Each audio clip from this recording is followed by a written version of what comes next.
বন্ধুরা, আপনাদের সবাইকে স্বাগতম জানাচ্ছি এই অনুষ্ঠানে। আপনারা জানেন অনুষ্ঠানের নাম লাইভ উইথ হারুন। আমরা আগেই ঘোষণা দিয়েছিলাম যে আমাদের সঙ্গে থাকবেন কাজী শামীম হাসান। আমি বলেছিলাম যে তিনি বিশ্বের বিভিন্ন দেশে নিরাপত্তা সরঞ্জাম সরবরাহ করেন। আসলে আমি যেটি এখন আপনাদের কাছে খোলাসা করতে চাই, তিনি বিশ্বের বিভিন্ন দেশে সামরিক সরঞ্জাম সরবরাহ করেন এবং তিনি প্রবাসী রয়েছেন।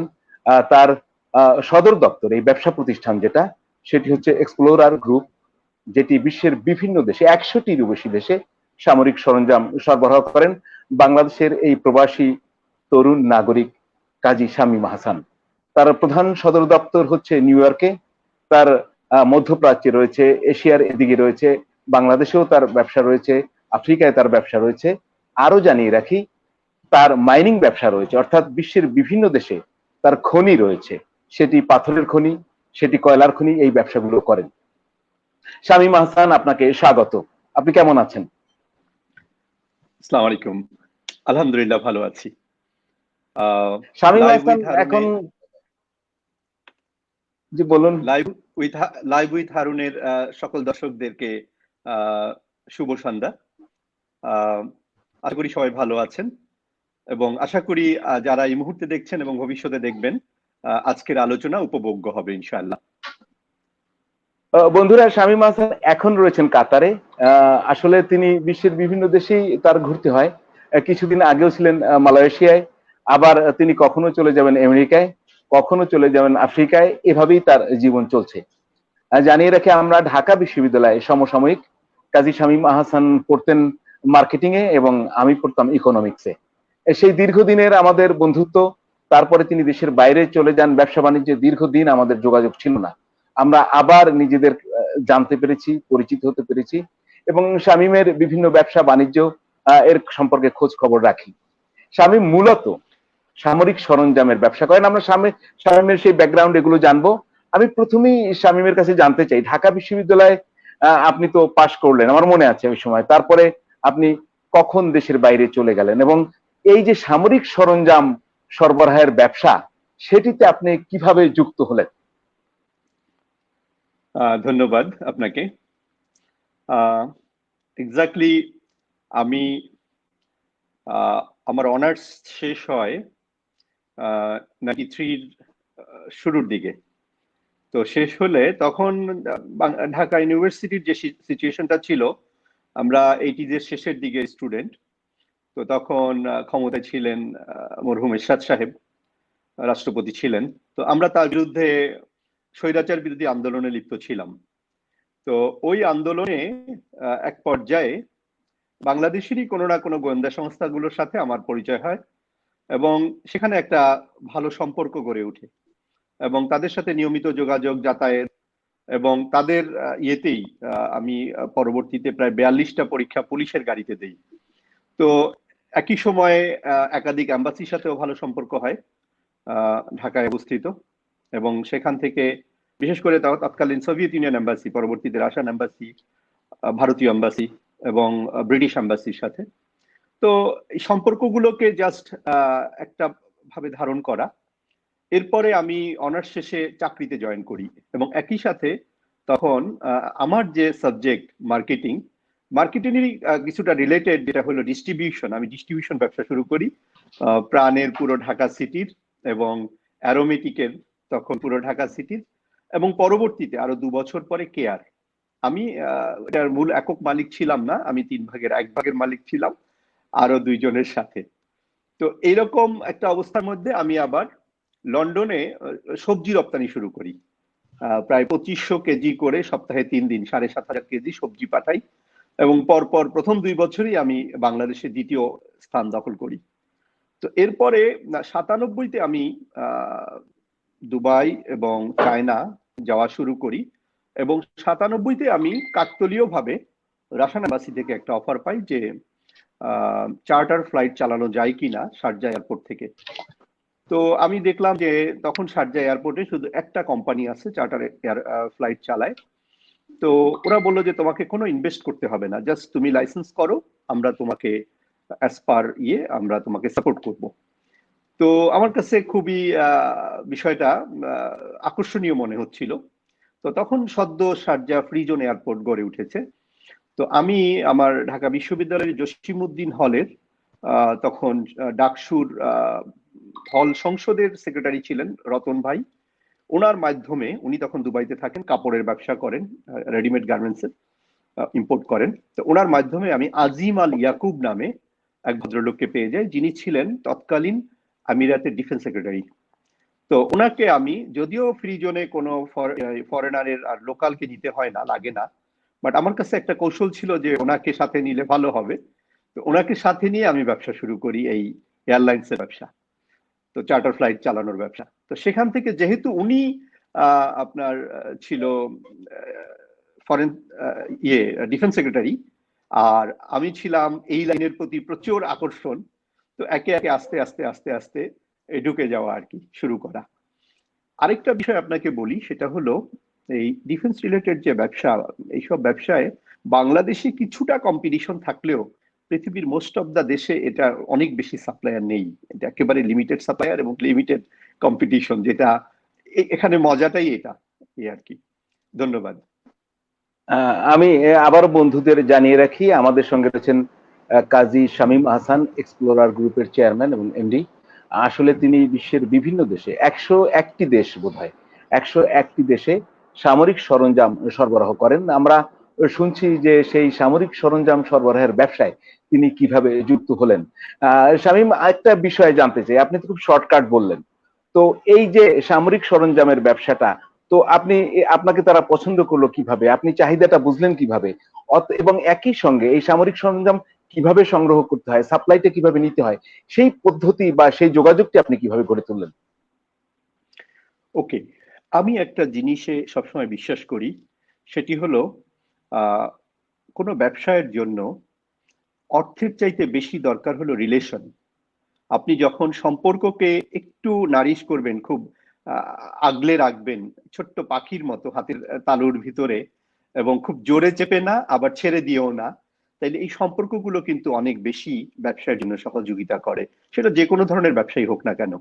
সামরিক সরঞ্জামের ব্যবসা যেটি, সেটি হলো এই ব্যবসাটি নিয়ে যখন আপনি কোনো কথা বলবেন, মানুষের মধ্যে একটা আতঙ্ক তৈরি হয়, আর দুই, মানুষের মধ্যে ধারণা তৈরি হয় যে উনি অত্যন্ত বিত্তশালী, প্রচুর সম্পদের মালিক, আবার কেউ কেউ কথা বলতেও ভয় পায়। তো আসলে বিষয়টা তা না। এটিও সাধারণ মানুষেরই ব্যবসা, এটাও যারা করে তারাও সাধারণ মানুষ। হয়তো আপনারা অনেক সময় অনেক গল্প শোনেন, সেগুলো আসলে গল্প, বাস্তবতার সাথে খুব বেশি ইয়ে না, এগুলো সম্পর্কিত না।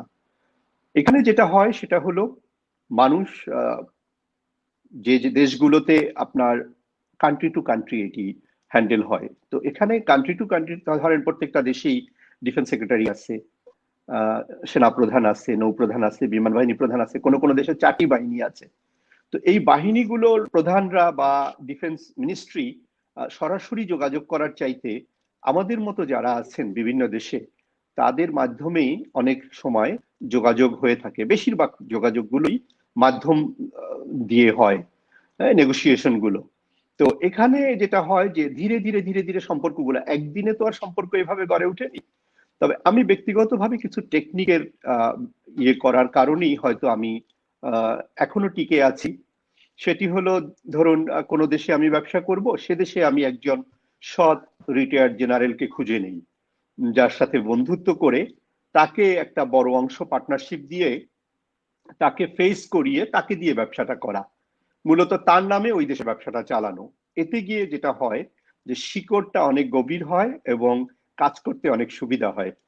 এবং যেটা হয় যে যে কোনো লবিতে, এখানে একটা সমস্যা হলো, আপনি জানেন যে ওয়ার্ল্ডে সবসময় দুটো লবি, যদিও এখন শক্তিশালী না, বাট আগামীতে হয়তো আরো শক্তিশালী হবে, এক লবি থাকে। তো এই এক লবিতে কাজ করলে আবার আরেক লবিতে কাজ করা হয় না।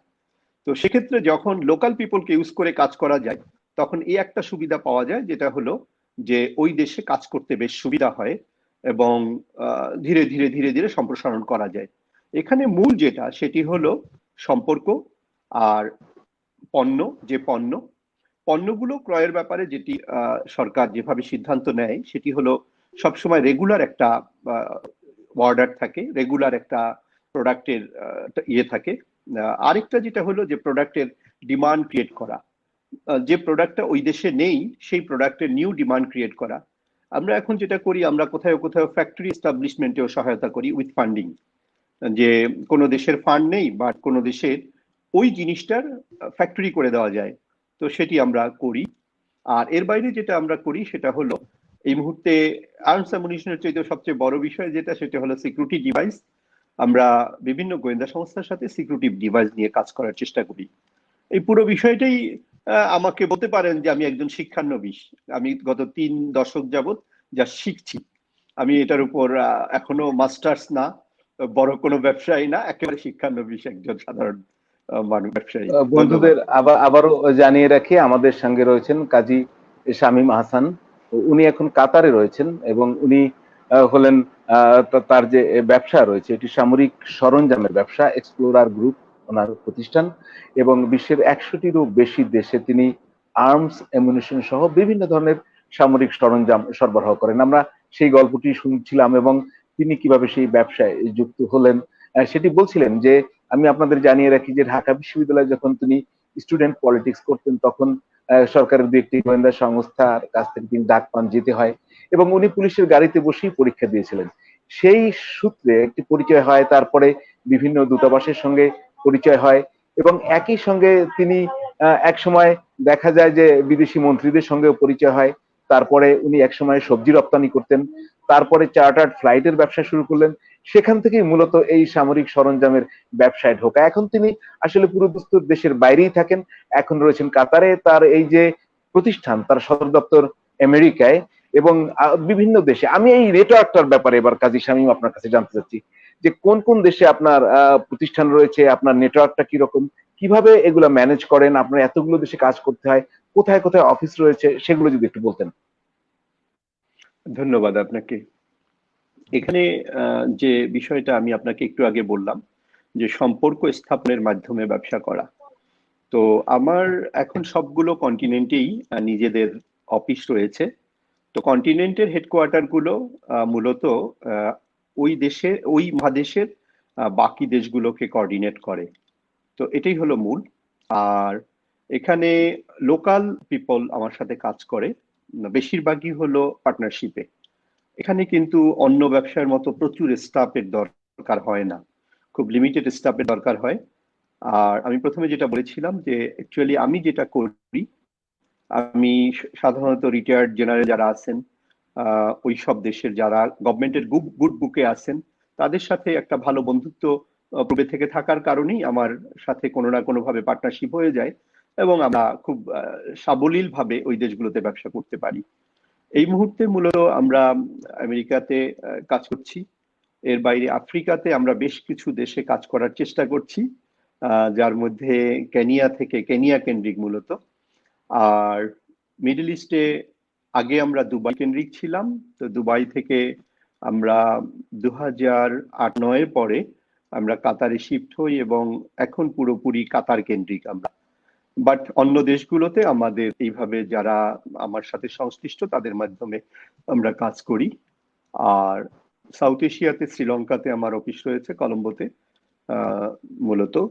ঢাকায়ও ছোট্ট আইডেন্টিটি রয়েছে, ঢাকায় তেমন কোনো আমার বড় কোনো ব্যবসা নেই।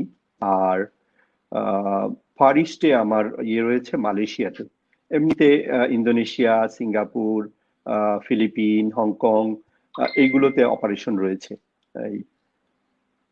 এগুলো এই যে সামরিক, এই তো সামরিক সরঞ্জাম সরবরাহ করেন, আমি বিক্রির চেয়ে সরবরাহ শব্দটা বেশি প্রয়োগ করছি এ কারণে কাজী শামীম, যে আপনাদের কাজ তো মূলত যারা তৈরি করে তাদের কাছ থেকে যাদের চাহিদা রয়েছে তাদের কাছে, মানে এটা আমি বলবো যে সামরিক সরঞ্জাম তো রাষ্ট্রের কাছে আপনারা সরবরাহ করেন। কি কি ধরনের সামরিক সরঞ্জাম আপনার মাধ্যমে বিভিন্ন জায়গায় সরবরাহ করা হয় এবং এর দাম কেমন যদি বলা যায়? ওকে, সামরিক সরঞ্জাম আমরা যেগুলো সরবরাহ করে শুরু করি, প্রথমে আমরা আর্মস অ্যামুনিশন দিয়ে শুরু করি। তো তারপরে আমরা বিভিন্ন ধরনের ভেহিকেলে ঢুকি, হ্যাঁ, যেমন বিভিন্ন টাইপের ট্যাঙ্ক, এপিসি, দেন হেলিকপ্টার, সাবমেরিন। তো আমরা সামরিক সরঞ্জামের ইয়েতে দামের ব্যাপারটা আসলে এটা ডিপেন্ড করে, তবে দাম বেশি না। এটি আমি না যদি তবে ধারণা দেই, একটি অটোমেটিক রাইফেলের দাম on an average $100 plus minus আপনি ধরতে পারেন, মাত্র তো বাংলাদেশি টাকায় হয়তো 8,500 টাকা, এর বেশি না। হ্যাঁ, তো তো এগুলো আবার হয় কি, তো তো country to country, G country to country very করে। যখন গভর্নমেন্ট কেনে, গভর্নমেন্টের বিভিন্ন পলিসি থাকে, তাদের বিভিন্ন গাইডলাইন থাকে। হ্যাঁ, কোনো কোনো দেশে হয়তো কিছুটা আনইথিক্যাল ট্রেড থাকতে পারে, তো সেই সব দেশে আবার দামটা একটু বেশি হয়। আবার যেসব দেশে ওটা নাই, সেসব দেশে দাম যথেষ্ট রিজনেবল থাকে, এবং আমাদেরকেও ওইভাবে রিজনেবল প্রফিট করতে হয়। ইটস শোন, আই ক্যানট হাইড ইট, আমি হাইড করে প্রফিট করতে পারি না এই ব্যবসায়। তো একটা জিনিস তো সাধারণভাবেই আমাদের বন্ধুরা বা আমিও যারা মনে করবো যে একটি সাবমেরিন আপনি যখন বিক্রি করেন তো অনেক টাকার বিষয়, এটিকে আপনাকে কিনতে হয় না আসলে কিভাবে কি করতে হয়? আপনাকে কোনো বিনিয়োগ করতে হয় না বিষয়টা আসলে দুতিয়ালি মধ্যস্থতাকারী? এটা মধ্যস্থতাকারী, এইগুলো কিনে বিক্রি করার সুযোগ নাই। আমি আপনাকে একটু শেয়ার করি। এশিয়াতে কয়েকটা দেশে প্রাইভেট লাইসেন্স পাওয়া যায় আর্মস অ্যামিউনিশন তৈরি করার, তার মধ্যে মালয়েশিয়াও একটি। এবং ইউরোপের অনেক লাইসেন্স আছে যেগুলো আমার মতো মালিক, আর্মস অ্যামিউনিশন ফ্যাক্টরির, এমনকি ডিফেন্স ভেহিকেল ফ্যাক্টরির মালিক হলো প্রাইভেট সেক্টরে। আমেরিকাতেও আছে। এবং আমেরিকাতে যেটা হয় এবং ইউরোপের যেটা হয় সেটা হলো আপনি স্টোরেজ লাইসেন্সও পাবেন। যেমন আমার এক সময় রোমানিয়াতে স্টোরেজ লাইসেন্স ছিল, আমি ইচ্ছে করলে স্টোর করতে পারতাম। আমারই বন্ধু বান্ধবদের আমেরিকাতে স্টোরেজ লাইসেন্স আছে, 50,000, 1 lakh, 2 lakh, 5 lakh piece automatic rifle তাদের কাছে থাকে অনেক সময়। হ্যাঁ, তো এটা স্টোরেজ করা যায়, এটার সুযোগ আছে।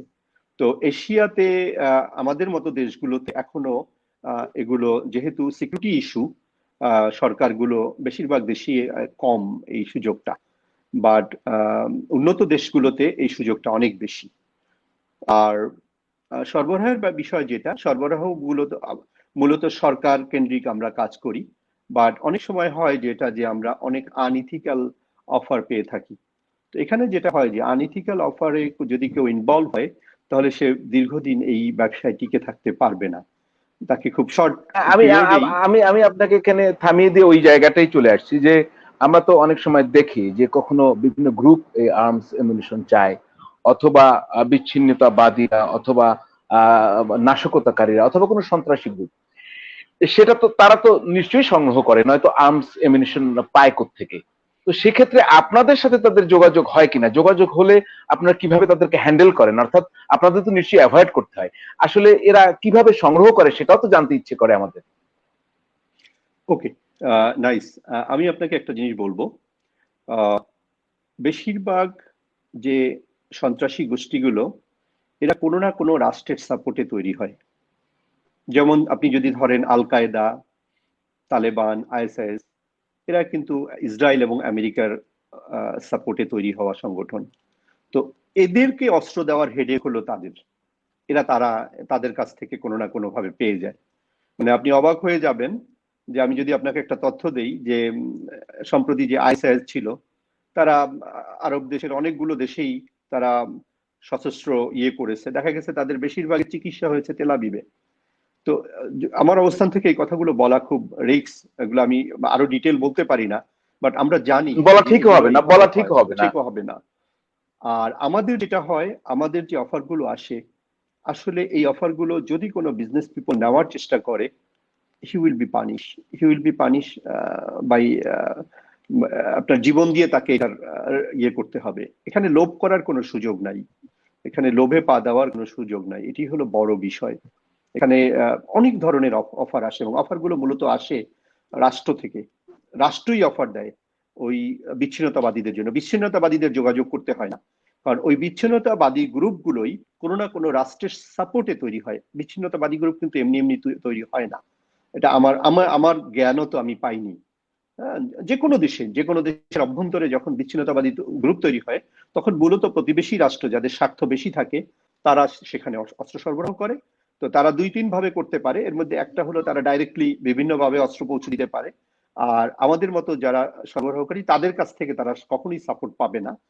আনইথিক্যাল যারা সরবরাহকারী, যারা মাফিয়া ডন, হ্যাঁ, আর্মসের সাথে কোনো না কোনো ভাবে মিনিমাম লেভেলে রিলেশন আছে, তাদের মাধ্যমে তারা সাপোর্ট পেতে পারে। তবে but it's a very risky. যেমন আপনারা জানেন যে একজন ভারতীয় একজন জি ভারতীয় বলুন। ব্যক্তি, যিনি পাকিস্তানের করাচিতে আছেন। গত পরশুদিন পাকিস্তানের প্রধানমন্ত্রী বলেছেন, উনি স্বীকার করেছেন দাউদ ওনার ইব্রাহিমের কথা, দাউদ স্বীকার করেছেন ইব্রাহিমের দাউদ কথা। ইব্রাহিম কথা। তো উনি এগুলোর সাথে জড়িত আছেন। তো জড়িত আছেন দেখেই তো উনি আর আমার মতো প্রকাশ্যে থাকতে পারেন না। হ্যাঁ, এটা ওনার জন্য আরেকটা তো কথা লাইফ দেখা গেলো যে রিস্ক। দাউদ ইব্রাহিমকে ইন্ডিয়া ওয়ান্টেড বলছে, কিন্তু ইন্ডিয়া ওয়ান্টেড বা বিশ্বের অনেক দেশই ওয়ান্টেড, কিন্তু পাকিস্তান তাকে রাখছে। আপনি একটু আগেই যে বলছেন যে কোনো না কোনো রাষ্ট্রীয় ভাবে তাকে কোনো সন্ত্রাসী গ্রুপকে সমর্থন দেওয়া হয়, সেটা তো আপনার কথায় এটা বোঝাই গেল। আমি যদি বলি যে যদি কান্ট্রি টু কান্ট্রি, আমি যদি এশিয়ার কথা বলি অথবা আফ্রিকা, এশিয়ায় এবং আফ্রিকা আপনি যদি কম্পারেটিভলি ধরেন, কোন ধরনের আর্মসের চাহিদা বেশি, কোন দেশের আর্মসের চাহিদা বেশি এশিয়ায়, আবার আফ্রিকায় কোন দেশের আর্মসের চাহিদা বেশি? আমি সামরিক সরঞ্জাম বলছি, যেগুলা মিলিটারিরা ব্যবহার করেন। দেখুন, এখানে চাহিদা যেমন বেশি সেটি একটা বড় বিষয়, তার চাইতে বড় বিষয় হলো ওই সময় ওই কান্ট্রি কাদের দ্বারা প্রভাবিত। আপনার এটা একটি বড় বিষয়। হ্যাঁ, এখানে ধরেন কোন দেশের সরকার প্রধান চাইলেও যেটা চাহিদা বা যেটি ফার্স্ট চয়েস সেটি অনেক সময় নিতে পারেন না, তাকে এটাকে অ্যাভয়েড করতে হয়। এটা শুধু বাংলাদেশ না, এটি বিশ্ব যেহেতু অনেক আগ থেকেই দুটো লবিতে বিভক্ত, এবং এখন আবার আমরা হয়তো আগামী 6 মাস 1 বছরে আরো ভয়ঙ্কর ভাবে দেখবো যে স্ট্রং দুটি লবি এন্টার করছে, এবং যারা পিছনে আছে তারা সামনে চলে আসছে। তো সেক্ষেত্রে আর্মস অ্যামিউনিশনের বিষয়টা ওই লবির উপর কেন্দ্রিক করে হয়। আরেকটা যেটা হয়, কোনো কান্ট্রি এটা বদার করে না, তারা চেষ্টা করে যে সরাসরি তারা যেটা চায় সেটা করতে। তো এরকম গুড গার্ডস আলা যে রাষ্ট্রগুলো, সেখানে তারা প্রায়োরিটি করে। যেমন অনেকের ধারণা চাইনিজ আর্মস অনেক কম যুগোপযোগী, অনেক কম ডেভেলপ, আর ইউরোপিয়ান যে কান্ট্রিগুলোর সেগুলো অনেক বেটার, আমেরিকান আরো বেশি মডার্ন। তো এটা ফ্যাসিনেশনের উপর ডিপেন্ড করে। আবার একই দেশে যে শুধু একটা দেশ থেকে আর্মস ক্রয় হয় সেটা কিন্তু না। হ্যাঁ, এখানে যুদ্ধের বিভিন্ন পলিসি আছে। এই পলিসির কারণে এটি প্রতিটি রাষ্ট্রকেই উভয় পক্ষের আর্মস রাখতে হয়। এটা সব দেশই রাখে। আহ, আপনি অবাক হবেন, আমেরিকার কাছে কিন্তু রাশিয়ান তৈরি অনেক আর্মস আছে, এটা অনেকে বিশ্বাস করবে না। এবং রাশিয়ান তৈরি অনেক ভেহিকেল আছে, থার্ড কান্ট্রি থেকে ভায়া হয়ে এগুলো কিনা। তো এটা তাদেরকে রাখতে হয় বিভিন্ন কারণে, এটা রাখে। আবার রাশিয়ার কাছে এ- কিন্তু এ- আমেরিকা তৈরি আছে। এক সময় তো আমরা দেখেছি যে আপনার যেটা সামরিক অস্ত্রই ছিল, পরে পাবলিকের হাতেও চলে এসেছিল AK-47, আর এর কাউন্টারে আবার আমরা দেখলাম যে উজি। দুটো তো একই ধরনের, অর্থাৎ যখন রাশিয়ার AK-47 যখন মার্কেটে আসলো দেখলো, এবং তখন কাউন্টার উজি আসলো, এভাবে কাউন্টার আর্মস তো হয় নিশ্চয়ই। জি, এটা হয়। আর AK-47 যেটা, সেটা এখন আর রাশিয়া বা আগের সোভিয়েত ইউনিয়ন তারা হোল্ড করেন না। আমার জানা মতে প্রায় 47টা দেশ এটা বিভিন্ন ভার্সনে তৈরি করে। তো এটা আপনার আমাদের দেশও কিন্তু সিমিলার টু AK-47 তৈরি করে, এবং আমাদের সম্ভবত, আমি যদি ভুল না বলি, আমাদের যে ডিফেন্স তা আমাদের মনে হয় এটা, যে ফ্যাক্টরি আমরা আছে। এটা নিয়ে আলোচনা নাই করি, আমরা বরং জি, বাইরেরটাই কথা বলি। জি। তো এটা জি। অনেক দেশই করে। এটার ইয়ে নাই, এটা এমন কোনো বিষয় না যে এটা তারা এককভাবে হোল্ড করে, এখন সেটা নেই। বন্ধুরা, আপনাদের আবারও জানিয়ে রাখি, আমাদের সঙ্গে রয়েছেন কাজী শামীম হাসান। তিনি মূলত আপনার মিলিটারি সরঞ্জামের ব্যবসা করেন, আর্মস এমিউনিশন, এবং তিনি যে বলছিলেন ট্যাঙ্ক থেকে সবে, এবং এটি কিন্তু খুবই সহজ বিষয়। উনি বলছেন যে এটা যে অনেক টাকার বিষয় তা না, এটি হচ্ছে কোটেশন এবং চাহিদা অনুযায়ী সাপ্লায়ারের সঙ্গে যোগাযোগ করে বৈধ পথে এই ব্যবসাটি করা। এবং তিনি আসলে বিশ্বের প্রায় 100 দেশের সঙ্গে তার এই ব্যবসা রয়েছে। তো এটা তো শুনলাম, এবং উনি বললেন। কাজী শামীম, আপনি তো অন্য ব্যবসাও করেন, আপনার তো খনির ব্যবসা রয়েছে, আমরা যদি সেই বিষয়গুলো একটু জানতাম। অ্যাকচুয়ালি খনির ব্যবসায় আমি নতুন এসেছি, এখানে আমি শিক্ষানবিশ, নতুন এসেছি ঝোঁকের মাথায় অনেকটা। আপনি জানেন যে বাংলাদেশে আহ যাবৎকালের সবচেয়ে বেশি উন্নয়ন কর্মকাণ্ড হচ্ছে। তো যেহেতু এই উন্নয়ন কর্মকাণ্ডগুলো মূলত সামরিক বাহিনীর থেকে তদারকি করা হচ্ছে, প্লাস বিদেশি অনেক কোম্পানি করছে। তো তাদের অনুরোধেই বছর 4 আগে আমার মাথায় আসে যে এখন যে আহ, বিশেষ করে পাথরের সাপ্লাই এবং কয়লার সাপ্লাই, এই দুটোর ব্যাপারে আমার খুব আগ্রহ তৈরি হয়।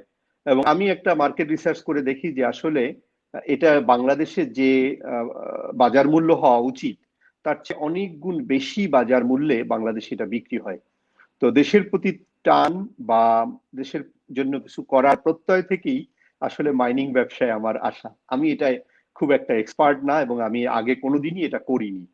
তো সেই কারণে আমি মোটামুটি যে দেশগুলো থেকে বাংলাদেশে পাথর যায় আমি সবগুলো কান্ট্রি একাধিকবার ভিজিট করি এবং মাইনিং গুলো ভিজিট করি। করে আমার কাছে মনে হয় যে এখানে আমার কিছু অবদান রাখার সুযোগ আছে। তো সেই অবদান রাখতে গিয়েই ওমান এবং মালয়েশিয়ার কেদাতে, ওমানের সোহারে এবং মালয়েশিয়ার কেদাতে এই মাইনিং এর সাথে সম্পৃক্ত হওয়ার চেষ্টা করি। তো এটা যেটা পাথরের বিষয় যেটা আমি বলি যে বাংলাদেশে এখন অনেক ধরনের উন্নয়ন হচ্ছে, সড়ক হচ্ছে, রেল হচ্ছে, ব্রিজ হচ্ছে, টানেল হচ্ছে, তারপর ডিপ সি পোর্ট হচ্ছে। তো এইগুলোর জন্য যে পাথর দরকার, আসলে তো আমাদের দেশে কোনো পাথরের ওইভাবে কোয়ারি নেই, পাথরের মাইন নেই। তো আমরা এটা বিদেশ নির্ভর। তো এই বিদেশ নির্ভরতাটাই আমরা আরো কত বেশি স্মুথ করতে পারি, আরো কত বেশি সহজ করতে পারি, সেটা চিন্তা করতে গিয়েই কিন্তু আমার এই মাইনিং এ আসা। তো আমি যেটা মনে করি যে এখন যে মূল্যে পাথর সরবরাহ করা হচ্ছে বাংলাদেশে, তার অর্ধেক মূল্যে মনে হয় পাথর সরবরাহ করা সম্ভব। ইনশাল্লাহ যদি আল্লাহ আমাকে বাঁচিয়ে রাখে এবং আগামীতে কাজ করার তৌফিক দান করে, আমি বোধহয় এইটা চেষ্টা করে দেখব আমার তরফে। সেই সাথে কয়লার বিষয়টা বলি, যেমন আমি যদি একটু ধারণা দিই আপনাকে, কয়লায় সরকার কিন্তু একটা বড় সাফল্য পেয়েছে, সেটা হলো আপনার আগে ইটের বাটাগুলোতে আপনার ইয়ে করা হইতো, ওই গাছ দিয়ে ইট পোড়ানো হইতো। তো এখন কিন্তু গত অনেক বছর যাবত ওই কয়লা দিয়ে ইট পোড়াতে হয়। তো এই কয়লা দিয়ে ইট পোড়াতে যাওয়ায় আমাদের তো নিজেদের কয়লা ওইভাবে নেই, তো আমাদের বাইরে থেকে কয়লা আনতে হয়। তো সেটাও আমি দেখেছি যে এখন যেরকম রিটেলে হয়তো প্রায় 14,000 টাকা পর্যন্ত কয়লা বিক্রি হয় বাংলাদেশে, বাট এই কয়লাটাই মনে হয় 4-5 হাজার টাকায় বিক্রি করা সম্ভব।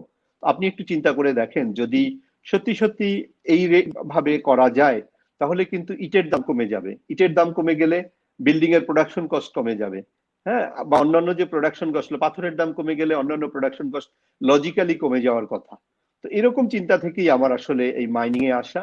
এবং দোয়া, আমি যারা দর্শক তাদের কাছে দোয়া চাইবো যেন আমার এই উদ্দেশ্যটা আল্লাহ যেন আমাকে কবুল করে বাংলাদেশের জন্য কাজ করার জন্য। ধন্যবাদ।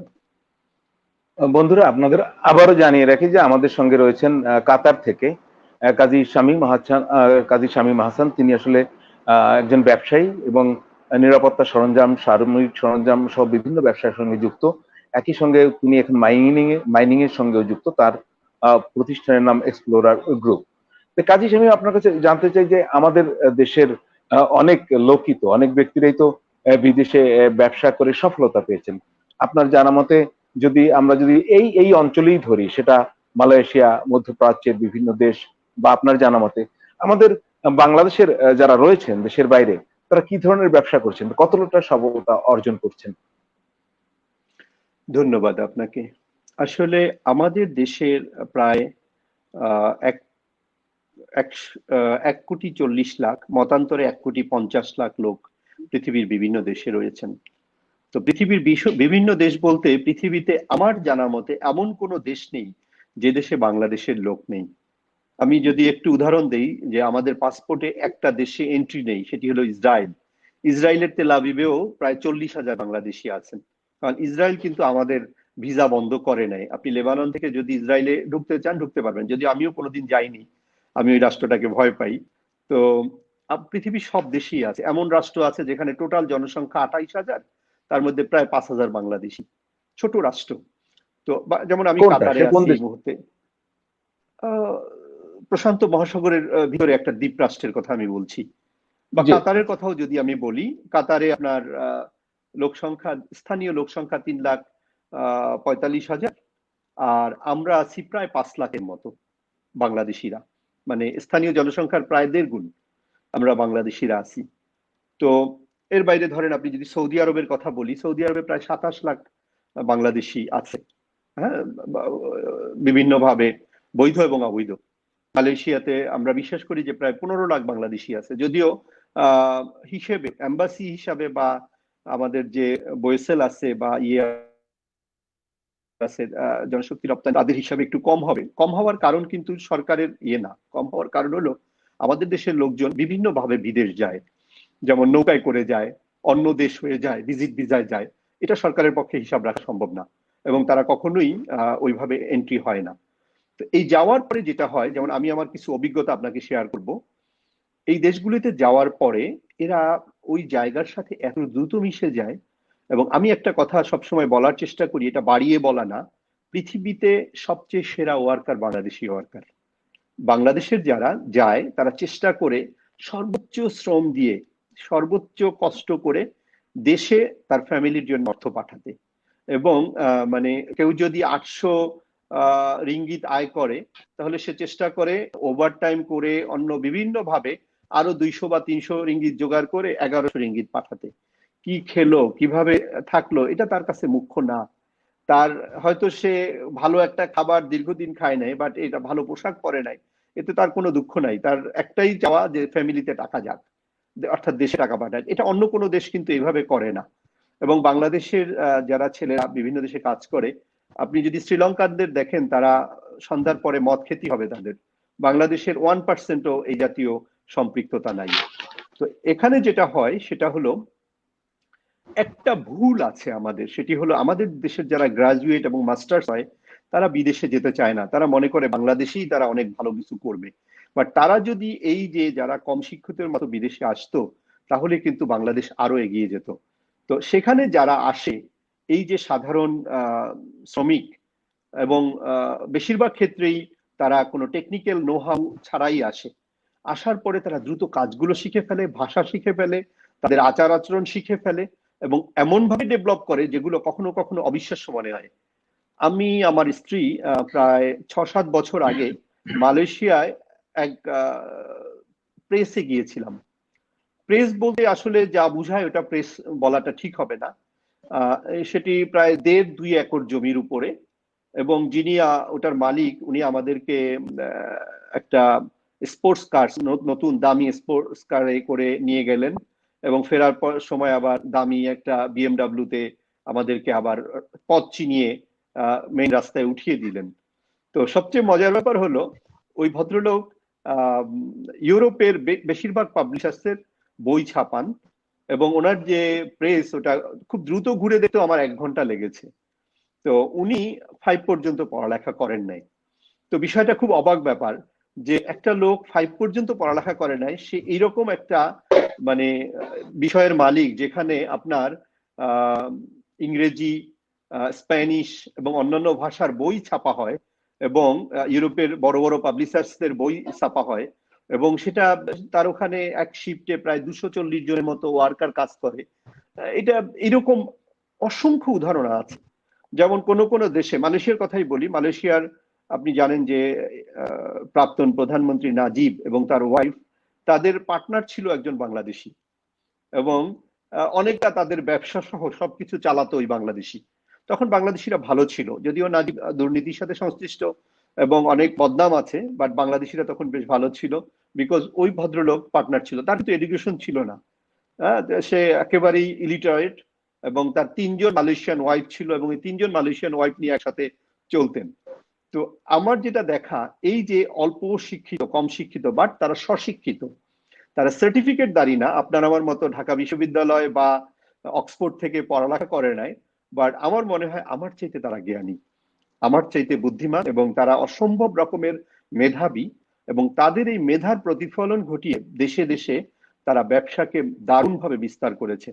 এটা শুধু যে মধ্যপ্রাচ্য বা মালয়েশিয়ায় না, আপনি যদি ইউরোপে দেখেন, আপনি যদি সেই দক্ষিণ আফ্রিকায় চলে যান, এমনকি আমেরিকা কানাডাতেও এখন অনেকেই ব্যবসায়ী হচ্ছেন। আমরা একটু দেরিতে শুরু করেছি ভারতের তুলনায়, বাট আমরা কিন্তু অনেক জায়গায় বাংলাদেশিরা এখন ব্যবসা লিড করছি, এবং কোথাও কোথাও আমরা টার্গেটে লিড করতে গিয়ে আমরা কোথাও কোথাও টার্গেটে পরিণত হয়েছি। যেমন আমি মালয়েশিয়ার কথা বলবো, মালয়েশিয়া এখন চাইনিজ এবং ইন্ডিয়ানরা যৌথভাবে বাংলাদেশিদেরকে টার্গেট করে, যে বাংলাদেশিরা তাদের ব্যবসাগুলো নিয়ে নিচ্ছে। এবং সত্যি সত্যি আমরা কিন্তু অনেক ব্যবসা যেগুলো আগে চাইনিজদের দখলে ছিল, এখন আমাদের বাংলাদেশি ভাইদের দখলে। কাতারের কথা বা মিডল ইস্টের কথা যদি বলি, মিডল ইস্টের অনেক ব্যবসা একক নিয়ন্ত্রণ বাংলাদেশিদের হাতে, যেগুলো দেখলে আপনার গর্বে বুক ফুলে যাবে। তো এইটাই যদি আমাদের দেশের যারা সুশিক্ষিত এবং সার্টিফিকেটধারী শিক্ষিত তারা যদি বিদেশে আসতেন, এবং প্রথমে যদি এন্ট্রিটা 2 বছরের জন্য কষ্টেরও হতো, ছোট দিয়ে শুরু হতো, তারপরেও কিন্তু পরবর্তীতে তারা কিন্তু মিলিয়নিয়ার বিলিয়নিয়ার হওয়ার অনেক বেশি সুযোগ থাকতো।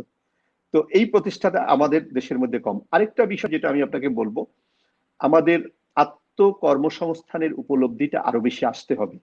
যদি এই বিষয়টা আসে যে চাকরির ডিপেন্ডেন্সি থেকে বেরিয়ে আমরা যদি আত্মকর্মসংস্থানের উপলব্ধিটাকে বাড়াতে পারি, তাহলে কিন্তু আমাদের এই যে বিভিন্ন দেশে ব্যবসায় সংশ্লিষ্ট আরো অনেক লোক পাওয়া যাবে।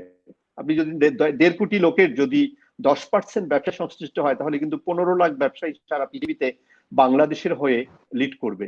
এটা কিন্তু আমাদের জন্য অত্যন্ত সৌভাগ্যের এবং ভালো, কারণ রেমিটেন্স গুলো কিন্তু বাংলাদেশেই আসবে বেশিরভাগ ক্ষেত্রে। আর আরেকটা বিষয় যেটা, সেটা হলো আমি এখানে যেটা দেখেছি সেটা হলো আমরা স্কিল লেবার পাঠাই না। আপনি নিশ্চয়ই জানেন বিষয়গুলো, তারপর আমি আপনাকে একটু শেয়ার করি। আমরা যে জি এখন জি। রেমিটেন্স পাঠাচ্ছি, রেমিটেন্স পাঠানোর দিক দিয়ে আমরা 11 নম্বরে, যদি অনেকে বলবেন 9 নম্বর, কারণ ইউরোপের দুটো দেশকে তারা ইনক্লুড করেন না। তো রেমিটেন্সের দিক দিয়ে সবচেয়ে শীর্ষে দেশ কিন্তু ভারত।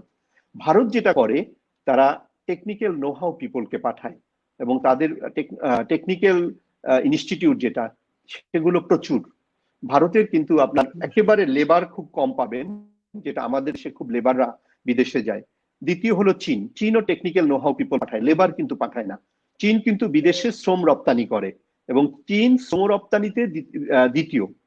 দেন তৃতীয় হলো মেক্সিকো, চতুর্থ ফিলিপিন। আপনি ফিলিপিনের সবাই, ফিলিপিনে আপনি কোনো আনস্কিল ওয়ার্কারকে বিদেশে পাবেন না। তারপরে ইজিপ্ট, ইজিপ্ট সব স্কিল ওয়ার্কার আসে বিভিন্ন দেশ থেকে। মজার ব্যাপার হলো 6 নম্বরে রেমিটেন্স, ফরেন রেমিটেন্স নিতে ফ্রান্স। এটা কিন্তু অনেকে চিন্তাই করবে না যে ফ্রান্সের রেমিটেন্স এত high. Yes, France is the number 6 remittance নেওয়ায়। তারপরে আপনার নাইজেরিয়া, পাকিস্তান, 9 নম্বরে আবার জার্মানি। প্রচুর জার্মান বিদেশে কাজ করে এবং দেশে টাকা পাঠায়। আর ভিয়েতনাম 10 নম্বরে, 11 নম্বরে আমরা। এই জায়গাটায় পরিবর্তন আনা যায়। আবার যে যে জিনিসটা আমাদের নেই, যেগুলো ভারত পাকিস্তানের আছে, সেটি হলো ফিলিপিনের আছে, সেটি হলো বিভিন্ন দেশে আপনার সরকারি চাকরিতে বিদেশিদের অবস্থান, এমনকি সামরিক বাহিনীতে বিদেশিদের অবস্থান, পুলিশে বিদেশিদের অবস্থান। যেমন কাতারের কথা যদি আমি বলি, বা সৌদি আরবের কথা যদি আমি বলি, এখানে কিন্তু বিদেশিদের কাজের প্রচুর স্কোপ আছে। যেটা আপনি জানেন 70s ইরানে কিন্তু বাংলাদেশ থেকে প্রায় 15,000 এমবিবিএস ডক্টর গিয়েছিল। তো এই যে দেশগুলোতে দেখা যায় যে লোকাল ডক্টর যদি আমি বলি বা নার্স বলি, নার্স 100% বিদেশি, আর ডক্টরদের মধ্যে 99% বিদেশি হবে। এমনকি জাস্টিস, হ্যাঁ, বিচারালয়ের যারা আছেন কাতারে, এদের ধরুন 85% বিদেশি। পুলিশের ধরেন 90% বিদেশি। সামরিক বাহিনীতে মিনিমাম 75 বিদেশি এই কাতারে। আমরা এই জায়গাগুলোতে হাত দিতে পারি নাই। আমাদের যে শ্রমশক্তি ডেভেলপ হয়েছে, সেটা হয়েছে একেবারেই যারা শ্রমিকরা গিয়েছে তাদের মধ্যে যারা একটু বুদ্ধিমান, তারা বিদেশে শ্রমিক নিয়ে গিয়ে শ্রমশক্তি চালু করেছে। আপনি দেখেন কিছুদিন আগে কুয়েতে এক ব্যক্তি আটক হয়েছেন, তার নাম পাপুল। আপনি জানেন যে উনি একজন পার্লামেন্ট মেম্বার, সম্ভবত লক্ষ্মীপুর 3 বা এরকম একটা আসন থেকে উনি জিতেছেন। ওনার ব্যাপারে এখন অনেক সমালোচনা আছে। তো উনি কি করেছেন, উনি কিন্তু একজন লন্ডি বয় হিসেবে গিয়েছেন, এবং ওনার ওয়াইফ গিয়েছেন একজন ক্লিনার হিসাবে। দুইজনই কিন্তু বাংলাদেশে পার্লামেন্ট মেম্বার এখন। তো উনি লন্ডি বয় হিসাবে একটু চালাক চতুর ছিলেন, তো ওনাকে লন্ডি সুপারভাইজার করে দেওয়া হয়, এবং উনি হাসপাতালের লন্ডি সুপারভাইজার, ওনার ওয়াইফ ছিলেন হাসপাতালের ক্লিনার।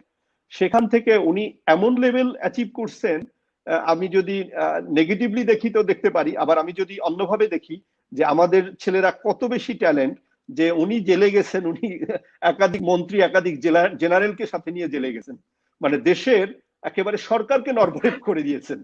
তো এটি কিন্তু একেবারে ফেলে দেওয়ার মতো না। আসলে আমাদের ছেলেরা মেধাবী, আর সবচেয়ে যেটা হলো কি, ফ্যামিলি বন্ডিংটা আমাদের বেশি, যেটা অন্য দেশগুলোতে কম।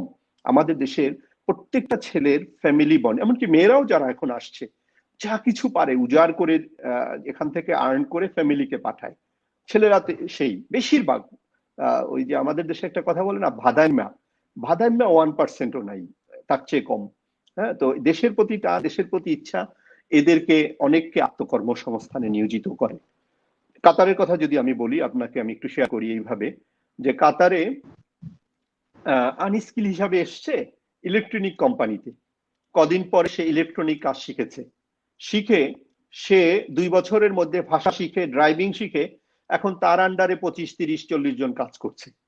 আপনি চিন্তা করতে পারেন, এটা সে কিন্তু কোনো এডুকেশন ব্যাকগ্রাউন্ড তার নাই, বাট সে স্বশিক্ষিত, সে এত স্বশিক্ষিত এবং এত সাহসী, সে এখন একটা কোম্পানি চালাচ্ছে কোনো একজন আরবকে ধরে, কোম্পানিও তার নামে না, আরবের নামে, এবং ওই আরব তাকে কাভার দিচ্ছে এবং সে ভালো আর্ন করছে, সময় বদলে দিচ্ছে তার। তো আমি যেটা বলবো সেটা হলো, বাংলাদেশিরা আগাচ্ছে, বাট আরো বেশি উদ্যোক্তা তৈরি হওয়া উচিত, আরো বেশি আত্মকর্মসংস্থান তৈরি হওয়া উচিত, এবং আরো বেশি সাহসী হওয়া উচিত। তাহলে বাংলাদেশের রেমিটেন্স বেড়ে যাবে এবং বাংলাদেশ অনেক এগিয়ে যাবে। ধন্যবাদ। এই করোনার সময় ধরেন যে আমরা, আপনি যাদের কথা বলছিলেন বাংলাদেশের উদ্যোক্তার বাইরে, আমাদের কর্মী হিসেবে যারা সৌদি আরব, মধ্যপ্রাচ্যের বিভিন্ন দেশে কাজ করেন, মালয়েশিয়ায় আমরা কিছু সমস্যাও দেখেছি কিছুদিন আগে করোনার সময়। তো এই করোনার সময় তারা কেমন আছেন, মানে তাদেরকে ধরেন তাদের সমস্যা, তাদের জীবন জীবিকা, আমরা শুনছি যে অনেকে চাকরি হারাচ্ছেন, সেটি সামলে ওঠা সম্ভব হবে কিনা, বা কেমন আছেন আমরা, কতটা এখান থেকেও সাপোর্ট দেওয়া যাচ্ছে, এবং ওই সমস্ত দেশ আমাদের কতটা ভালো মানে আমাদের ভালোর জন্য কাজ করছেন। ওকে, এখানে যে বিষয়টা আছে, এই করোনাকালীন সময়ে আসলে অনেকে ক্ষতিগ্রস্ত হয়েছে, অনেকে চাকরি হারিয়েছে, অনেকে দেশে ফেরত গিয়েছে, এবং অনেককে দেশে ফেরত যেতে হবে, এরকম পরিস্থিতি তৈরি হচ্ছে। তো বাংলাদেশের উপর এটার প্রভাব পড়বে, বাট এখানে যে বিষয়টা একটু খেয়াল রাখতে হবে সেটা হলো, আমাদের যারা ওয়ার্কার, এদের একটা বড় অংশ হলো আনস্কিল ওয়ার্কার। তো আকার এই মুহূর্তে আপনি নেপাল থেকেও পাবেন না, এমনকি আফ্রিকার অনেক দেশ থেকে আনস্কিল ওয়ার্কার এখন আর আসে না। সেক্ষেত্রে আমার বিশ্বাস যে যে ইম্প্যাক্টটা পড়বে সেটা যত ভয়াবহ মনে করা হয়েছিল তত ভয়াবহ নাও হতে পারে। আরেকটা হলো, আমাদের যে ছেলেরা আছে, এরা যখন কোম্পানিতে কাজ করে, কোম্পানির সাথে খুব ক্লোজ ডেডিকেটেড হয়ে যায়।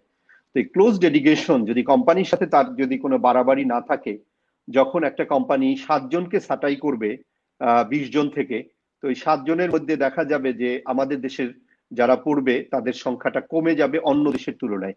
কারণ এখানে তো শুধু বাংলাদেশিরা কাজ করে না, এখানে বিভিন্ন দেশের লোক কাজ করে। তো সেক্ষেত্রে আমি যারা এই বিভিন্ন দেশে কাজ করে তাদেরকে বলবো যে এই সময়টায় একটু সাবধানে চলা, কোম্পানির সাথে অত্যন্ত ভালো সম্পর্ক রাখা, বিশেষ করে নিজের সুপারভাইজার থেকে শুরু করে যারা উপরে আছে তাদের সাথে কোনো মান অভিমান না রাখা, এবং আগে যে এফোর্ট দেওয়া হতো তার চেয়ে বেটার এফোর্ট দেওয়া, এটা হলো একটা। আর সেকেন্ড যেটা হলো, যে এরই মধ্যে যদি নিজের যে স্পন্সর আছে, বিশেষ করে মিডল ইস্টের কান্ট্রিগুলোতে কফিলকে ম্যানেজ করে কোনো আত্মকর্মসংস্থানের ব্যবস্থা করা যায়, তাহলে সেটা ট্রাই করা, সেটা কিন্তু অনেক বেশি রিটার্ন দিবে। এটা কষ্ট হবে টিকে থাকতে প্রথম 6 মাস বা 1 বছর, বাট সেটা রিটার্ন দিবে। তো আমি যেটা মনে করি এখানে, আমি যেটা করোনার সময় দেখেছি, বিভিন্ন অ্যাম্বাসি, বাংলাদেশ অ্যাম্বাসিও চেষ্টা করেছে, বাট আমি জানি না বাংলাদেশ সরকারের কোনো বাজেট ছিল কিনা, যেটা আমার মনে ছিল, হয়েছে যে সেটা ছিল বোধহয় 12 কোটি টাকার মতো বিভিন্ন জায়গায় দিয়েছে, আমি যতদূর মনে করি, অবশ্যই ছিল। এখন 12 কোটি টাকা যদি সরকার দিয়ে থাকে, আমি বলবো এটা যথেষ্ট ছিল না।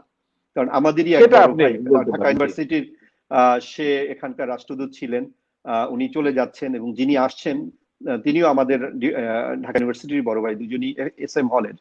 তো আমাদের খুব বেশি সিনিয়র না। তো ওনারা ছিলেন, ওনারা যথেষ্ট পরিমাণ চেষ্টা করেছেন, বাট বিষয়টা এমন যে 12 কোটি টাকা দিয়ে আপনি আমাকে বলুন যে 1,40,00,000 বা 1,50,00,000 লোক যদি বিদেশে থাকে, এবং তার অর্ধেক যদি হয় আপনার আনস্কিল লেবার, বা 3 ভাগের 1 ভাগ ধরুন, 50 লাখ যদি ধরি আনস্কিল লেবার, তাহলে এই 50 লাখকে আপনি 12 কোটি দিয়ে ভাগ দিলেন, 12 কোটি হলে তাহলে কয় টাকা করে পাচ্ছে? 24 টাকা করে। না, তো 24 টাকা, সবাই তো আর সংকটে ছিল না, মানে সবাই তো আর সংকটে ছিল না, না, চেষ্টা করেছে আমার, কেন আমাদের দেশেও তো সংকট চলছে, আপনি জানেন তো শামীম। না, আমি একটু আপনাকে এই বিষয়ে জি, একটু বলুন আপনার বলুন। সাথে স্লাইটলি দ্বিমত করব, এইভাবে যে আপনি দেখেন ফিলিপিন আমাদের চাইতে অর্থনীতিতে আগায়া অনেক সামনে। ফিলিপিনের কথা না হলে বাদই দিলাম, ওরা 300 রিয়েল করে, কাতারি রিয়েল করে পার পার্সনকে দিয়েছে, প্লাস ফুড দিয়েছে। শ্রীলঙ্কা তো আমাদের চাইতে বেশি আগানো না, আমাদের চাইতে পিছনে, বা নেপাল, ওরা কিন্তু প্রত্যেক লেবার বা ওয়ার্কারকে যারাই ওদের শরণাপন্ন হয়েছে ওদেরকে 200 রিয়াল করে দিয়েছে। তো আপনি যদি এই আমাদের দূতাবাসগুলোকে বলেন যে দূতাবাসগুলো হেল্প করবে, কিভাবে করবে বলেন? এখানে আমি আহ, এই যে এখন হুন্ডি বন্ধ হওয়ার কারণে প্রায় 2.8 বিলিয়ন ডলার মাসে পাচ্ছি। তো 2.8 বিলিয়ন ডলার যদি আমি মাসে পাই, তাহলে কি আমি এইটুক করতে পারি না? আমার কি এইটুক করার সামর্থ্য নাই যে আহ, আমি তাদেরকে হেল্প করি? তাহলে কেন আপনি 12 কোটি ফোনটা বন্ধ টাকা আসবে? বন্ধ করে নিতে পারেন। জি, আমি আপনি সরি। করে নিতে, না না না, সমস্যা নেই, আপনি এটা বন্ধ করে তারপরে কথা বলুন।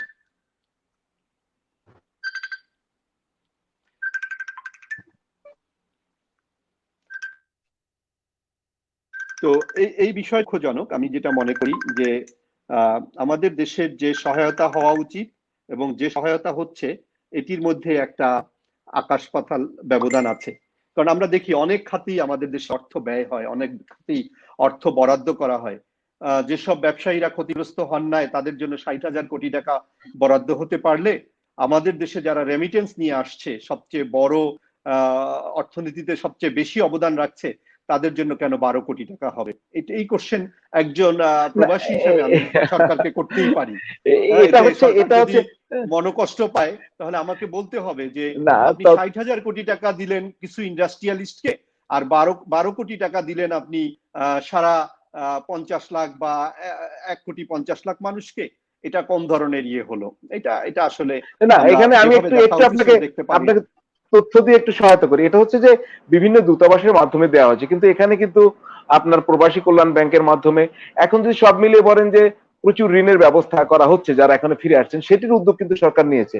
তারপরে কিন্তু 14,000 কোটি টাকার একটা বড় প্রজেক্ট নেওয়া হচ্ছে, যাদেরকে বিভিন্ন সংস্থার মাধ্যমে একটা ফান্ড মোবিলাইজ করা হচ্ছে, যে প্রবাসী যারা বিভিন্ন কাজ করবেন সেই উদ্যোগটা নেওয়া হচ্ছে। কিন্তু সংকট কিন্তু সবখানেই। প্রত্যাশার জায়গা থেকে আপনি বলেছেন, সেটি তো এপ্রিসিয়েট করার জায়গা। একটা প্রশ্ন এসেছে, আমি একটু, খুব গুরুত্বপূর্ণ প্রশ্ন আমার কাছে মনে হচ্ছে। একটা সময় বখতিয়ার উল্লাহ করেছেন, অনেক প্রশ্ন এসেছে, কিন্তু এটা বখতিয়ার উল্লাহ একটা সময় বাংলাদেশ থেকে প্রচুর মেডিকেল টেকনোলজিস্ট ইরাক, সৌদি আরব এবং মধ্যপ্রাচ্যের দেশে যেত।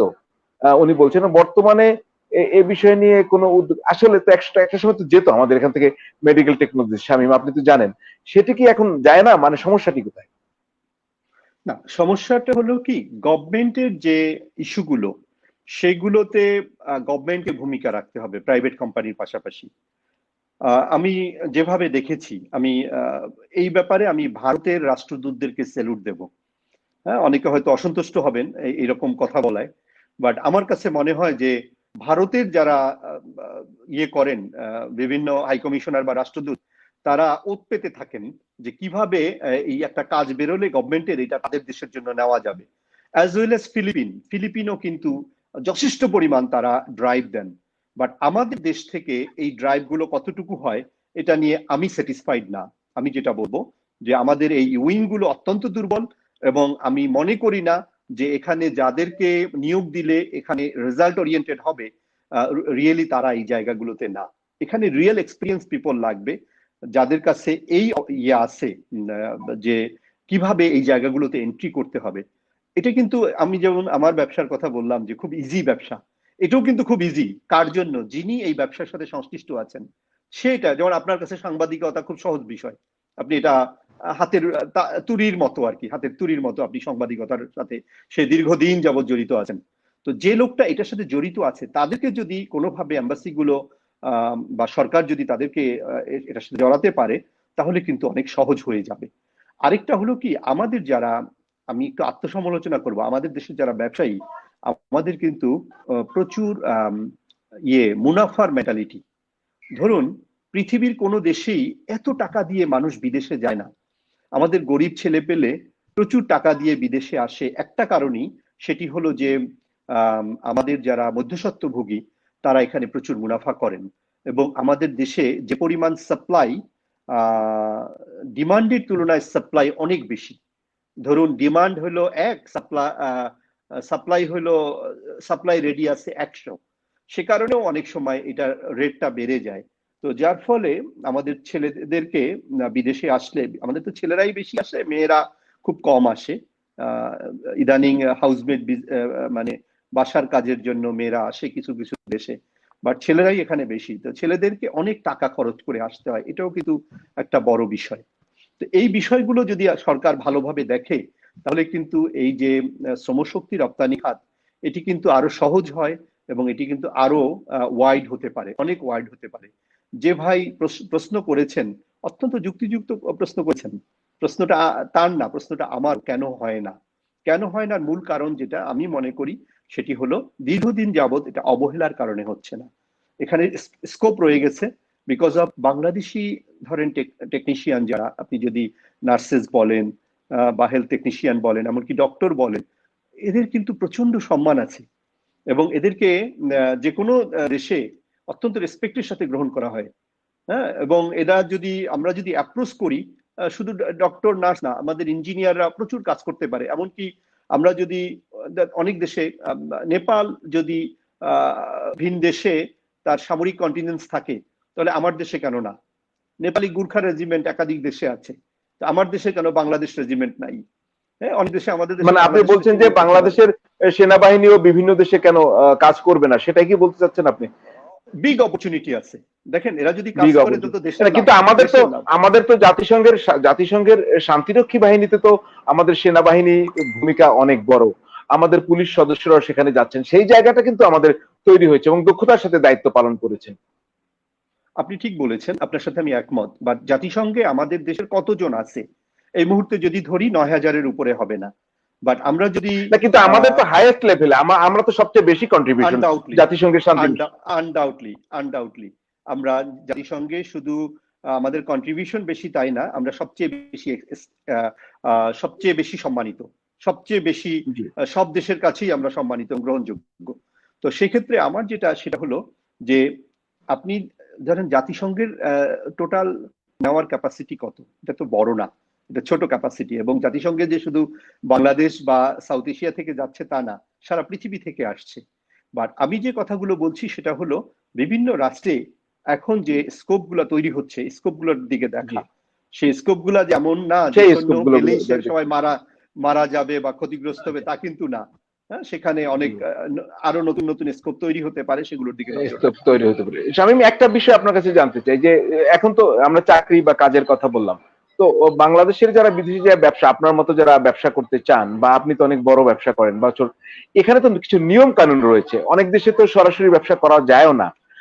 সেটা কি সেখানে যে শিখবে, না আসলে আগে জানার দরকার আছে বা প্রস্তুতি নেওয়ার দরকার আছে? ওকে, ব্যবসার বিষয়টা যেটা, সেটা হলো প্রথমে নিজেকে তৈরি করা যে আই ক্যান ডু ইট, আমি আমি পারবো। আমার মধ্যে একটা নিজের মধ্যে নিজের বিশ্বাস তৈরি করতে হবে, একটা শক্ত বিশ্বাসের জায়গা তৈরি করতে হবে।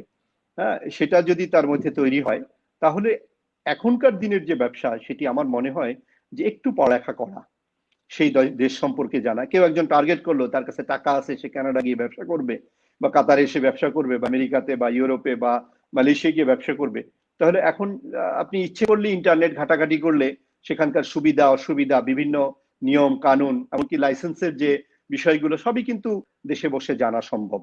এটি হলো একটা। আর আমরা যা বই পড়ে যা জানি, অনেক সময় সেগুলো ঠিক না। অনেক সময় বাস্তবতা কখনো কখনো গিয়ে দেখা যায় যে একটু ভিন্ন রকমের। তো সেটা হলো, প্রথমে তো বই থেকে আমরা জানলাম, কম্পিউটার থেকে ঘাটাঘাটি করে জানলাম। দ্বিতীয় হলো পরিচিত জনের মধ্যে জানা। তৃতীয় হলো সেই দেশে গিয়ে জানা যে রিয়েলি আমার জন্য কতটুকু স্কোপ আছে। একটা জিনিস সবসময় যেটা আমি বিশ্বাস করি, আল্লাহ যদি একটা দরজা বন্ধ করে, তাহলে 1,000 একটা দরজা খুলে দেয়। তো এই বিশ্বাস যদি কারোর মধ্যে থাকে যে আমি একটা দেশে গিয়ে ব্যবসা করব, আমার ব্যারিয়ার গুলো, আমি এটা অ্যাচিভ করব না, সেটা কিন্তু ট্রু না। সেটা তাকে বিশ্বাস করতে হবে যে আমি আমার ব্যারিয়ার গুলোকে আহ, অতিক্রম করতে পারবো। আর বাংলাদেশের ব্যবসার ব্যাপারে যে বিষয়গুলো আছে আমি বলবো, আহ, যেহেতু বাংলাদেশে কম বেশি আমার সংশ্লিষ্টতা আছে, সেই বিষয়গুলো পৃথিবীর অনেক দেশেই নাই। যেমন চাঁদাবাজি, বিভিন্ন ভাবে চাঁদাবাজি, একেবারে আইন শৃঙ্খলা রক্ষাকারী বাহিনী, পলিটিক্যাল, এমনকি আপনাদের সাংবাদিকদেরও কারো কারো, আমি সরি টু সে, হ্যাঁ, তো এই চাঁদাবাজি একটা ভয়ঙ্কর বিষয় যেটা বাংলাদেশে আছে বাট অন্য কোনো দেশে নাই। তারপর লাইসেন্সের যে বিশাল একটা, বাংলাদেশে একটা লাইসেন্স করতে গেলে অনেকগুলো ডিপার্টমেন্টে যেতে হয়। আমি শুনেছি 26 থেকে 37টা ডিপার্টমেন্টে যেতে হয় একটা কোনো লাইসেন্স করতে গেলে, বিশেষ করে ইন্ডাস্ট্রিয়াল লাইসেন্স করতে গেলে। পৃথিবীর অনেক দেশই আছে যেখানে আপনি 1-2 ঘন্টার ভিতরে সব লাইসেন্স কমপ্লিট করে উঠে আসতে পারবেন যদি আপনার কাছে ক্রেডিট কার্ড থাকে পে করার জন্য। আপনি যদি যে ডকুমেন্ট গুলো দরকার, হ্যাঁ, ন্যূনতম সেই ডকুমেন্ট গুলো নিয়ে যান, আপনি লাইসেন্সের বিষয়গুলো অনেক লম্বা না, যেটা বাংলাদেশে অনেক লম্বা। তো অন্য দেশগুলোতে সহজ। আরেকটা যেটা, সেটা হলো আহ ব্যবসায় মুনাফার বিষয়, যেটা আমি বলবো, আপনি যেহেতু জিজ্ঞেস করেছেন যে বিদেশে ব্যবসায় মুনাফা, কিন্তু বিদেশে লজিক্যাল, বাংলাদেশে কিন্তু লজিক্যাল মুনাফা না। বাংলাদেশে আমি সেদিন একটা দেখছিলাম যে ইয়ের এটা বোধহয় আপনার কোন একটা মন্ত্রণালয়ের, যেখানে কৃত্রিম প্রজননের কাজ হয়। তো সেখানে একটা গরুর ইয়ের 900 টাকা করে 1000 স্টিকের প্যাকেট প্রজননের জন্য। হ্যাঁ, স্টিকের প্যাকেট 1000-এর প্যাকেট হলো 900 টাকা। সেটার দাম ধরা হয়েছে 3 না 3.5 লাখ টাকা। আমি সরি, মুহূর্তে আমি এক্সাক্ট দামটা মনে করতে পারতেছি না। মানে ফিউ পয়সাকে কয়েক লক্ষ গুণ তৈরি না, করা বা সেটা কয়েক হাজার সেটা গুণ আমাদের তৈরি আরো করা। অনেক ঘটনা ঘটেছে। আমরা বালিশ এটা কাণ্ডের এটা ঘটনা জানি, বাংলাদেশে একটা আছে। বালিশের কত দাম জি। ধরা হয়েছে, পর্দার দাম কত ধরা হয়েছে, আবার বটির দাম কত ধরা হয়েছে, এগুলো তো আছে বিভিন্ন টেন্ডার প্রক্রিয়া, সেই সমস্যাগুলো আছে। জি বলুন। তো এই জিনিসগুলো বাংলাদেশে আছে, এই জিনিসগুলো বাইরে নেই। বাইরে যেটা নেই, আপনি কখনোই কোনো একটা ব্যবসা পেতে গেলে ঘুষ দিতে হবে না। কেউ আপনাকে জিজ্ঞেস করবে না যে আমার কত লাভ, আমি কত পাবো। হ্যাঁ, এই বিষয়গুলো আছে। অ্যাটলিস্ট আপনি যে আয়টা হবে সেটা যে আপনার পুরোপুরি হালাল আয়, এটা আপনি বিশ্বাস করতে পারবেন। এটা নিয়ে আপনার কোনো কষ্ট হবে না, মানে আয়ের ভিতরে কোনো হারামের ইয়েটা আসবে না, সুনিশ্চিত ভাবে বলা আসবে না। যায়। তো বন্ধুরা, আমাদের সঙ্গে কথা বলছেন, আমরা প্রায় শেষ পর্যায়ে রয়েছি, কাজী শামীম আহসান। তিনি বিশ্বের বিভিন্ন দেশের সঙ্গে ব্যবসা করেন, এখন কাতারে রয়েছেন। তিনি তার মূল যে ব্যবসা প্রতিষ্ঠান, তার নাম হচ্ছে এক্সপ্লোরার, তার সদর দপ্তর আমেরিকায়। তিনি এশিয়ায় ব্যবসা করেন, ইউরোপে করেন, আফ্রিকায় করেন। আমরা সেই বিষয়গুলো শুনলাম, আমাদের প্রবাসী যারা রয়েছেন তারা কি সমস্যায় রয়েছেন, তাদের কি সম্ভাবনা রয়েছে, সেই বিষয়ে সবচেয়ে বড় কথা বললেন যে বাংলাদেশ থেকে যারা দেশের বাইরে কাজ করতে যান তারা অত্যন্ত আন্তরিক এবং তারা জীবন দিয়ে ভালো কিছু করতে চান, যেটা আমাদের আশা জায়গা, এবং ভালো কাজ করেন। আমরা শুনলাম, আমরা শামীম আহসানের কাছ থেকে হয়তো ভবিষ্যতে আরো অনেক বিষয় শুনবো। আরেকটি বিষয় এখন আমরা, এটা সুখের খবর যে শামীম আহসান কোভিড থেকে মুক্তি পেয়েছেন। তিনি কিন্তু কোভিড আক্রান্ত হয়েছিলেন। শামীম, সেই কোভিড থেকে আপনার কোভিড জয়ের গল্পটি শুনে আমরা শেষ করতে চাই। আপনি তো সদ্য করোনা আক্রান্ত থেকে সুস্থ হলেন। আমি এখনো সুস্থ হইনি, আমি এখনো করোনা পজিটিভ। আমি পরশুদিনও হাসপাতালে অ্যাম্বুলেন্সে করে যেতে হয়েছিল, এবং প্রায় মধ্যরাত পর্যন্ত হাসপাতালে ছিলাম। তো ইনশাল্লাহ আগামী 7 দিনের মধ্যে তারা বলছে আমার নেগেটিভ আসবে। দুঃখজনক হলেও সত্যি যে আমার 5বার পজিটিভ আসলো।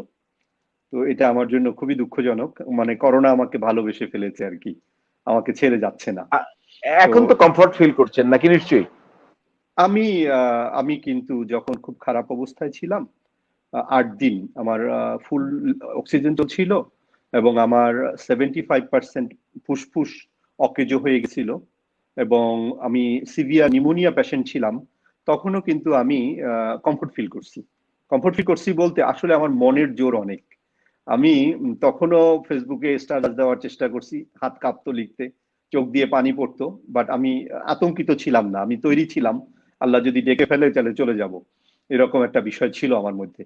তো আলহামদুলিল্লাহ এখন, বাট আমি আফটার করোনা কিছু সমস্যা এখন ভুগছি। সেটি হলো মাথা একটু ঘোরা, একটু বমি বমি লাগা, দুর্বলতা লাগা, রাতে ঘুম না হওয়া, দিনে ঘুম পাওয়া, এরকম কিছু বিষয়, মাঝে মাঝে বুকে ব্যথা করা, এগুলো আছে আমার এখনো। তো অনেকেই বলে যাতে এই এই জাতীয় লাইভে অ্যাটেন্ড না করি, কম কথা বলি, বাট আমার কাছে মনে হয় এটি আমার প্রাণ। এটা না করলে, আজকে আমার মাকে বলছিলাম, আমার মা মেলবোর্নে আছেন, আমি আমার মাকে বলছিলাম যে আমি যদি এটা বন্ধ করি তাহলে তো আমি 3 দিনও বাঁচবো না। তো দর্শকদেরও এটা বলবো যে এটা আমার প্রাণ আর কি, টিকে থাকার মূল না, আমি আপনাকে কিন্তু অক্সিজেন। জোর করিনি যে শামীম আসতেই হবে। না না আপনি না না না, এমন আপনি কিন্তু করেন জোর করে করেননি। আয়ব না, দর্শকরা আপনি জোর জেনে। করেননি। শামীম, পরিবার, আপনার পরিবার সম্পর্কে একটু জানি। আপনার পরিবারে কে কে রয়েছেন এবং কারা কোথায় থাকেন, কি করছেন? ওকে, আমার পরিবার বলতে আমার ওয়াইফ, আমার সহপাঠী ঢাকা বিশ্ববিদ্যালয়ে, ও আমার সাথে মার্কেটিং এ অনার্স মাস্টার্স করে। আহ, ও আমার মেজো এবং ছোট যে দুই সন্তান, ছেলে এবং মেয়ে, ওদের দুইজনকে নিয়ে মালয়েশিয়া থাকে। ওরা দুজন মালয়েশিয়ান ইউনিভার্সিটিতে পড়ে। আর আমি যেহেতু আর্লি বিয়ে করেছি মাস্টার্স রেজাল্টের আগেই, তো আমার বড় মেয়ে ও থাকে সিডনিতে। ও অ্যাকাউন্টেন্ট, ও ওখানে জব করে সিডনিতে। আর আমার বাবা নেই, আমার বাবা মারা গেছেন 96-এ। আমার মা মেলবোর্নে থাকেন আমার ছোট ভাইয়ের সাথে, ওর ফ্যামিলির সাথে। আর আমার একটাই বোন, ও আমেরিকা টেক্সাসে থাকে। এই হলো আমার ফ্যামিলি। তো আপনি তো বিদেশে বড় ব্যবসা করছেন, দেশে তো আপনার বিনিয়োগ আমরা চাই, দেশে কি ব্যবসা করবেন না, বিনিয়োগ করবেন না? ইনশাআল্লাহ আল্লাহ। আমি বড় ব্যবসায়ী না, আমি খুব সাধারণ ব্যবসায়ী এবং অনেক সাধারণ মানুষ। তো ইনশাআল্লাহ যদি আল্লাহ সুযোগ দেয়, সুযোগের জন্যই তো পাহাড় বা এই যে মাইনিং ব্যবসায় ঢুকেছি। আপনার কোল মাইনিং এবং স্টোন মাইনিং এ ঢুকেছি। এবং কোল মাইনিং, স্টোন মাইনিং এর বাদেও আপনার সিরামিকের যে ক্লে এবং লাইমস্টোন, এগুলোরও আমার মাইন আছে এখন। তো এগুলোতে ঢোকার কারণই হলো যে বাংলাদেশকে কিছু দেওয়া, বাংলাদেশের জন্য কিছু করা। এবং আমি যেটা শিখেছি গত 3 দশকে, সেটি হলো মিনিমাম প্রফিট, ম্যাক্সিমাম সেল, এবং মিনিমাম প্রফিট দিয়ে সর্বোচ্চ সংখ্যক ক্রেতা বা ভোক্তাকে সন্তুষ্টি দেওয়া। তো আমার মনে হয় আল্লাহ যদি আমাকে, এটা তো রুটি রুজির মালিক তো মহান আল্লাহ রাব্বুল আলামিন, উনি যদি আমাকে কবুল করেন বাংলাদেশের জন্য কাজ করার, ইনশাল্লাহ আপনি দোয়া করবেন এবং দর্শকরা দোয়া করবেন, তাহলে ভবিষ্যতে করার চেষ্টা করবো ইনশাল্লাহ। খুব শীঘ্রই করার চেষ্টা করবো ইনশাল্লাহ। কাজী শামীম, আপনাকে অসংখ্য ধন্যবাদ আমাদের কষ্ট করে সময় দেওয়ার জন্য। বন্ধুরা, আপনাদের অসংখ্য ধন্যবাদ, আপনারা কষ্ট করে এতক্ষণ শুনলেন কাজী শামীম আহসানের কথা। তিনি একজন ব্যবসায়ী, তিনি কাতারে থাকেন, বিশ্বের বিভিন্ন দেশে তার ব্যবসা রয়েছে, নিরাপত্তা সরঞ্জাম, প্রতিরক্ষা সরঞ্জাম সহ। তিনি খনির ব্যবসাও করেন এবং তিনি বললেন তিনি বাংলাদেশেও বিনিয়োগ করবেন। আমরা আশা করি তিনি অবশ্যই একসময় বাংলাদেশে ফিরে এসে এখানে বিনিয়োগ করবেন। তিনি যে ব্যবসার পজিটিভ কৌশলের কথা বললেন, যে ম্যাক্সিমাম লোককে প্রোডাক্ট দেয়া এবং কম প্রফিট করা, নিশ্চয়ই বাংলাদেশে তিনি সেটা চালু করবেন। শামীম, আপনাকে আবারও ধন্যবাদ। আপনাকে ধন্যবাদ, সেই সাথে যারা দেখলেন এবং ভবিষ্যতে দেখবেন সবাইকে ধন্যবাদ। সবাই আমার জন্য দোয়া করবেন, ভালো থাকবেন, সুস্থ থাকবেন। বাংলাদেশের জন্য যদি কোনো কিছু করা সম্ভব হয়, চেষ্টা করবেন। আমরা সবাই মিলে চেষ্টা করলে একদিন বাংলাদেশ আরো ভালো করবে ইনশাআল্লাহ। ভালো থাকবেন, ধন্যবাদ। অবশ্যই, অবশ্যই, আমরা তো স্বপ্নের বাংলাদেশে পৌঁছে যাব। আমাদের তো স্বপ্ন রয়েছে বাংলাদেশের যে সংগ্রামী মানুষ, বাংলাদেশের যে দক্ষ মানুষ, বাংলাদেশের যে পরিশ্রমী মানুষ, সেই দেশ তো অবশ্যই উন্নতির চরম শিখরে যাবে। বন্ধুরা, আপনারা সবাই ভালো থাকবেন, এই করোনায় সাবধান থাকবেন। শুভরাত্রি। শুভরাত্রি।